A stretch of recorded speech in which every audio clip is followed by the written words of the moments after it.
Hey guys, we are rolling into our next episode of the Tim Ballard Podcast. I have a special guest here. I'm sorry for our audience. His face will be blurred out because he's one of our undercover operators.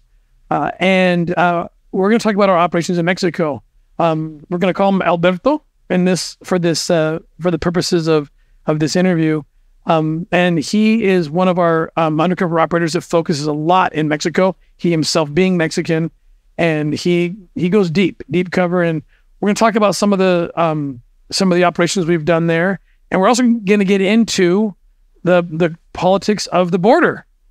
It'd be interesting to hear the perspective of someone who fights child crimes and also is Mexican and also is aware of the fact that there's a border. And what do we do about that border? What is it? Is it a good thing? Is it a bad thing? Is it a racist thing like we've been told? Is it a compassionate thing? What is it? We'll get into all of that. But Alberto, thank you for being here, brother. ¿Cómo estás? Okay, vamos a hablar en español. Vamos a hablar en español, puro español. No, I'm just kidding. So luckily Alberto is bilingual, but so I want to talk about, there's an operation that, we have, as you know, we have 6 regions around the world. We're doing operations constantly. And I sometimes involve myself in an operation, and, when I feel called to do that, I have 100 different things I've got to do. But there's one operation in particular that was a 2-year-long operation, only recently ended in the arrest of a human trafficker, child exploiter, one of the craziest cases, and I think one of the most dangerous people in the trafficking world in Mexico and maybe anywhere. Calls herself the Caribbean Queen. This operation, for a little context, started, like I said, about 2.5 years ago. We were actually down in Cancun region working with the federal police on several leads, one of which was an American man. He was a convicted pedophile. He's a fugitive for 7 or 8 years out of Florida. No one knew where he was. He was hiding on the little island of Cozumel, which is just off the coast of Quintana Roo, of Playa del Carmen, which is near Cancun. And the Mexican federales asked us to go undercover and basically infiltrate this guy's world and get him out, kind of extract him out so that they could arrest him. We did that. When we infiltrated this guy, we got into his house. We got that close to him, got him to invite us inside his home, and discovered that he was sleeping with a 7-year-old child, and he had allegedly been raping a 9-year-old child. And so getting this guy out, and he's still in jail, and it was a righteous case. But while we were there, we wouldn't be spending too much time in this little island because the population is small relative to the other cities in that region. But while we were there, we had to wait 15, 20 minutes while someone was getting us a Jeep that we could rent and use as our undercover vehicle. And me and another operator went for a walk just down the street, asked just a couple of street thugs, like, where do you get sex around here? They point us to this little spa. We walk into the spa. It didn't seem like much. It seemed like a regular spa. Everyone was wearing white clothes, like a kind of more high-end kind of spa, and didn't really think it looked like what the guy outside told us it might be. So we returned. We did several other operations during this time. And maybe 6 months later, we had like a half day and nothing to do. People were exhausted because we'd been working all week, but I just said, guys, let's go back to that spa. No, there's nothing there. But what if there is? We end up going back to that spa. We infiltrate, pretending to be clients, sex tourists, whatever. And by the end of the night, the owner shows up and reveals herself as someone who is selling children as young as 6 years old. We recently did a quick little spot on this, and it got almost 3 million views. When I told you it was just a piece of the story, this particular trafficker brings doctors to her sex parties, or if she's selling a child, there's a doctor nearby so that the kid can be sewn up. And I apologize, trigger warning ahead of time. So the kids can be sewn up because they can be torn apart while being raped. But don't worry, the doctors are going to sew you up, and don't worry, she'll be back to work immediately. And she was telling us this because she thought we were going to be her business partners. And so she was telling it to us as if it were a good thing. It was, hey, look, we like these objects that some people call children, whatever, they're objects to her. And, we can get it fixed back up and back to work, within 6 to 8 weeks. So that's who this person was, revealed to us who she was, and thus began this deep infiltration and operation into this trafficking network. She had lots of people around her. She had the local police on her payroll, and the case just got bigger and bigger and crazier and crazier. And one of our lead undercover operators on the case is Alberto. So, Alberto, why don't you just jump in and, tell us about this trafficker, this operation, and your perspective, what you saw, what you've done. Yeah, so this is a unique one for me because typically I am one of the main UCs, right? Actually dealing with the trafficker, trying to buy children or set up a party. Most of this case, I actually was lead cover team. So I was dealing a lot with the main person that was talking with the Caribbean Queen, doing a lot of translating, kind of sifting through the culture, translating things, interpreting what she really meant, that sort of thing. So I got to have an outside perspective because it was interesting to see some of the actual UCs on this case get kind of played with mind games. And this, she's a psychopath. Yeah. And I mean, this is one of the, and I've talked to dozens and dozens of traffickers over the past couple of years, and this is one of the most sick, distorted human beings I have ever met. Like, I remember seeing her for the first time. She's met me, and she doesn't even know it, right? I remember seeing her the first time, and you could almost see the soul that wasn't there in her eyes. You know what I mean? Yeah.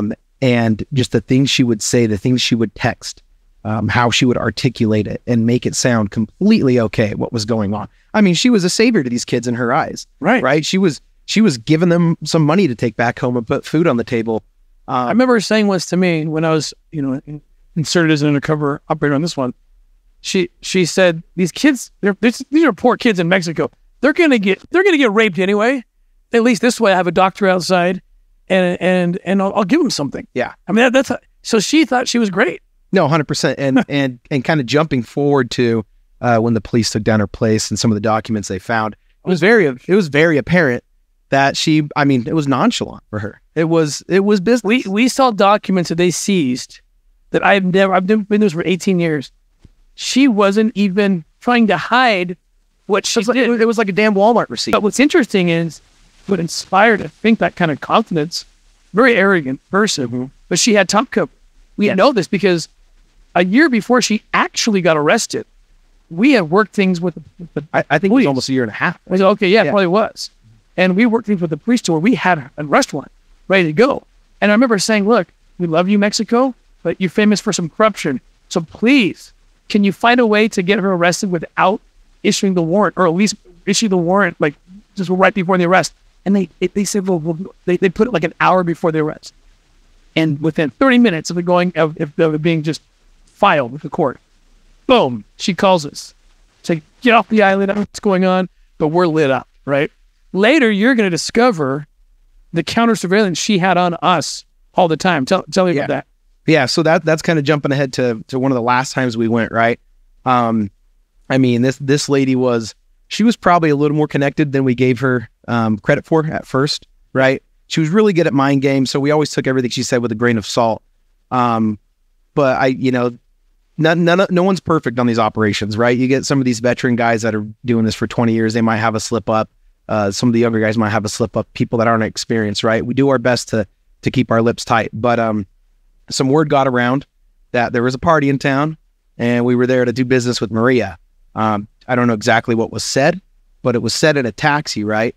And this is at the airport. Mind you, how far is the airport from Cozumel? It's an hour and a half drive. Just to Playa, right? Yeah. And then another. It's a distance. And there's millions of people in between. Millions of people, right? And so her name gets mentioned. Taxi driver makes a call to her, one of her associates. They make calls around Playa. They say, see where these people are going.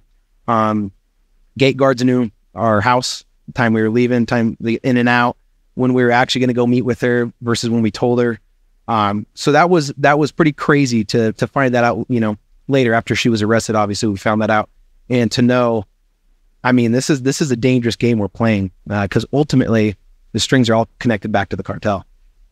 And this is why, I mean, we get disguised, we go undercover, we are in role from the time we leave the United States. We land in role. Exactly. We get picked up in role. Exactly. But even then, someone just mentioned her name a far distance from her, and she knew. Had a counter on us.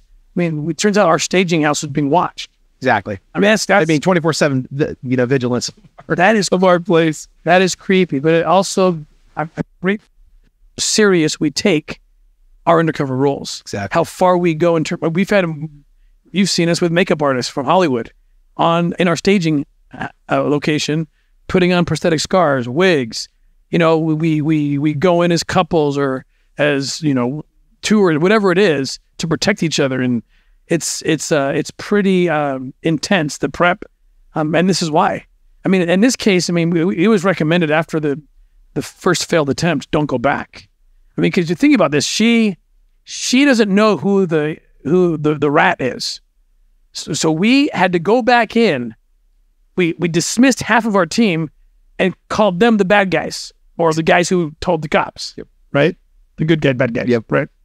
And we had to convince her, but that's not us. We hardly even knew them. We're so sorry we brought them. We don't even know. They were investors. We didn't know. We're clean. I mean, we went to lengths, right? We built a website. We disappeared for a year and made her believe that we set up a series of spas through Europe. We had a whole website. We had videos of our undercover players in Europe. We had a Ukrainian operator come in posing as kind of the one of the massage people that leads to the whole sex thing. We did a real estate thing too. I don't know if you remember. That's right. I went down yeah. that. Yeah. We were looking at a bunch of real estate to purchase so that, you know, when she started calling around, because this lady was so connected, right. She was going to call around. I'm sure she did call around. I'm sure she did. And, you know, oh yeah, this group, you know, is looking for this sort of place for a spa of this kind. And we made it so she would know it was us. Exactly. But she'd have no way to know that we were just a little bit loud about it. And then those are the things that kept her in the game. Because she's like, man, I'm telling you, you remember this. At one point she says, look, guys, I'm so connected that not only did they send me a copy of the warrant that was out for my arrest, but they sent me the whole report. And she says to us at one point, because in the affidavit, right, they wrote something like, the cops, the prosecutors wrote something like, we're working with a Utah-based nonprofit, which, you know, we're all over the world, but that's how they described us for whatever reason, you know, because we have our headquarters in Salt Lake. She said to us, are you guys from Utah? She called it Utan, remember? Yeah, Utan. Are you guys from Utan? And we're like, what? What are you talking about? Like, oh my gosh, dude. And yet still, she never backed away from us. It was walking a tightrope for sure. But by the end, when she finally got arrested, she still didn't know. Yeah. And she wasn't willing to walk away from us. Yeah. Well, kind of like we were chatting earlier with me, you, and Mark. You know, he said he put 20 grand down on the table, and this is figuratively, right? Any amount of money, significant amount of money on the table. These people don't have a conscience, right? They're whatever light of Christ is. I mean, it's covered by a blanket in their heart because that's all they see. They just see dollar signs at the end of the day and greed, and it's pure evil. And yeah, even the fact, I mean, she was so spooked. If I was her, you know, if I think as a bad guy, if I was in that position, I would cut all ties. I'd bounce Cozumel and go back to the village, you know. And absolutely. So, but not her. No, she stayed, and we can't give more details on it because it's still ongoing. In fact, Alberto just got back. They hit 3 different locations. This was a networked person, right? She had connections everywhere. Again, local police on her payroll. I know that because she would show up to meets undercover meets with cops. At first, I thought it was blue on blue. Like, oh, crap, we're going to try to arrest each other. Nope. Those are her bodyguards. The police. The local police. So you think about these kids in Cozumel, and that's where she sourced most of them, from the impoverished part of town. It's this weird dichotomy. It's this weird mind game. You got families. I vacationed 2 or 3 times there before this. I'll never vacation there again. But families walking with their kids from the U.S., from all over the world, not even knowing that down this alley around the corner, a 12-year-old girl is getting raped by some American sex tourist. That's the weird world around human trafficking, and it's the underbelly of what looks just fine. And that's what this place was. And so we've taken down several locations. She was very networked. Her plan was to build a series of those spas all throughout Mexico, and we were going to fund them, and she was going to source them. And there you go. That was her plan. Yeah, she even told you she wanted to be number one in Mexico. That's right. She wanted to be on top. She wanted to go from the Queen of the Caribbean to the Queen of Mexico. Queen of Mexico, later the Queen of the world. But yeah, her story will come out as we continue to dig. Let's change topics real quick.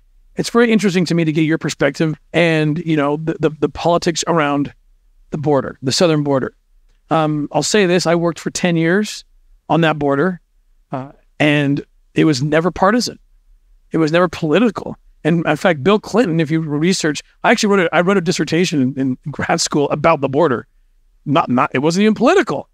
Bill Clinton, the Democrats built most of the wall. Then Bush built a bunch of it. Like, it was not partisan, because for me, the more the wall, the more opportunity we had to rescue children. But I've heard around that building a wall and enforcing border policies is racist. Do you feel that way? And give me your thoughts on it. No, so absolutely not. I think border protection is paramount. Having lived on the border for multiple years, about 3.5 total, right? Year and a half on the southern border in San Diego, and then a couple years serving a mission in the Rio Grande Valley. And as a missionary for the LDS Church, right? You're very open-hearted. You're loving everyone. Teaching the gospel to anyone, not judging their backstory. So I went down there with a very unbiased mindset, right? The things I saw, though, on the border, even just as a missionary, this is before I started, I got into the line of work we're in right now, and I'll go into that later, but it was insane. There's no accountability at all. And, my family came across legally, and I get the hardships that brings coming across legally and getting papers. I still have cousins that are, been in the country for decades, and they're having troubles getting the papers they need. So I get it, right? I can comprehend it. But at the same time, I also watched one of my, we call in the LDS Church, your investigators when they're investigating the church. He was trying to get out of the cartel, and I watched the cartel come across the border with no repercussions and kill him. They took him right in front of my eyes, and they went and smoked him. And that, that was one of my first areas of my mission, and that really changed my perspective. I started to become more attentive of what was going on. I watched kids get put into rafts, bricks of whatever, get put under the backpack, unaccompanied, quote unquote, and just pushed across the river, and they hit the other side of the bank in 15 seconds, and then there they are, right through the bush. Yeah, I mean, I could go on forever, but to answer that question, no, it has nothing to do with race at all. It's nothing. It's, if anything, it's the most compassionate thing for anyone south of the border, whatever race you are, because it's how we rescue people. And not only that, too. I don't think people realize how bad we talk about it. Hurting our country, right? You hear that a lot on the news. We don't talk about how bad it hurts Mexico too. They're losing a lot of people, and it's driving human trafficking rampant in Mexico, because everyone knows it's the funnel to get to the U.S. So the border czar of the United States is Kamala Harris, we're told. And I remember being so disappointed hearing that when I saw one of her posts years ago about the border. She was touting the success of the Customs and Border Protection officials who had just seized a huge amount of cocaine at the port of entry. And so she said, you see, the seizures, the rescues happen at the port of entry. We don't need a wall. We don't need a wall because the operations are happening at the port of entry. And I just thought, are you serious? Like 2 + 2 = 4.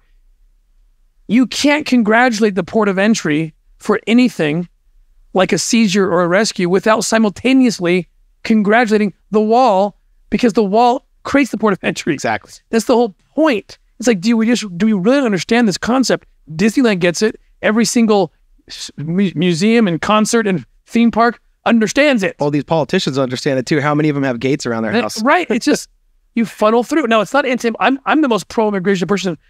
I know. I've got 2 children who are immigrants.